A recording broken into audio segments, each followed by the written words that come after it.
বাবা ও ছেলে এক পূর্ণিমার রাত্রে মাছ ধরতে বের হলো। বাবার হাতে বর্ষা ও ছেলের হাতে ঝুড়ি ছিল। পথে ছেলেটির প্রচণ্ড বেগ আসলো। বাবাকে সে বলল, আমি একটু পর আসছি বলে ঘাসের জঙ্গলে ঢুকে গেল। একটু পর সে আবার তার বাবার সাথে যোগ দিল। বাবা বর্ষা দিয়ে মাছ ধরা শুরু করলো।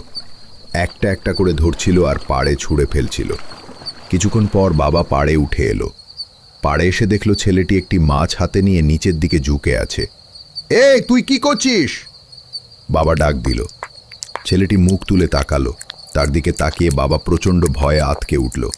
দেখে ছেলেটি একটি আস্ত কাঁচা মাছ কামড়ে খাচ্ছে। তার মুখে দুপাশ দিয়ে রক্ত ঝরছে এবং তার দিকে তাকিয়ে হিংস্র পশুর মতো গড়গড় করছে। হঠাৎ পেছন থেকে একটা শব্দ এলো, বাবা বাবা! বাবার চারপাশ ঘুরতে লাগলো এবং অন্ধকার হয়ে গেল।